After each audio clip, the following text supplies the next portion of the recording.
La 37e promotion de la délégation mixte kenyane, constituée de l'armée burundaise, celle du Soudan du Sud, de l'Éthiopie et de l'Afrique du Sud, est en visite à l'IAI Cameroun ce vendredi 18 mars 2022 à Kolanga, conduite par le général brigadier Joaquin Gouré Wamburi et accueillie par Amanclaude Abanda, le représentant résident de l'IAI Cameroun. Il faut le rappeler, en 2020, cette institution de référence au Cameroun reçoit la délégation de l'armée nigériane. Le but de cette visite en terre camerounaise, plus précisément à l'IAI Cameroun, est de préciser le genre de partenariat, échange sud-sud ou bilatéral entre les différentes nations ou pays frères et amis. First and foremost, I want to Premièrement, je voudrais dire merci à l'Institut IAI d'avoir validé notre lettre de visite. Il faut noter que c'est une institution remarquable. Aujourd'hui, nous parlons de la globalisation qui nécessite ce genre de collaboration. On a aussi appris que l'IAI Cameroun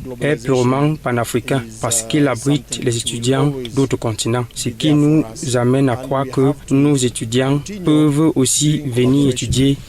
Après un brillant exposé et échange d'idées, il est question pour l'IAI Cameroun d'apporter au gouvernement kényan des outils en termes d'infrastructures technologiques, en termes de développement digital numérique, ceci pour exporter les bienfaits de sa réalisation sociale telle que Mindjef 2035 qui marque cette délégation entre autres.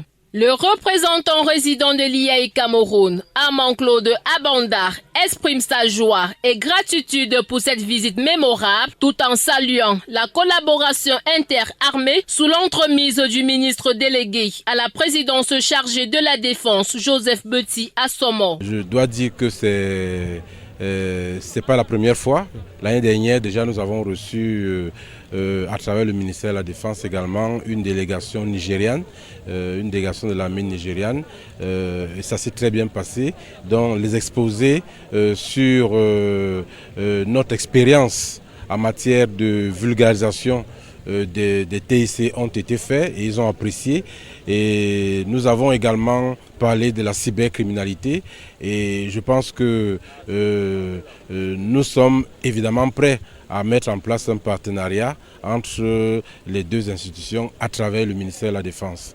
Nous sommes très heureux et les étudiants également sont très heureux de cette marque d'attention. Il faut le signaler, cet enseignement sera implémenté dans leur pays et acter leur programme de formation pour permettre aux forces de défense de préciser leur module de formation et de pédagogie. It is because, Ce qui fait la force d'un pays, c'est le niveau de formation de ses citoyens. Alors, ceci est une opportunité très favorable pour nous d'avoir l'accès à une telle institution prestigieuse. Une opportunité qui va s'étendre dans d'autres domaines.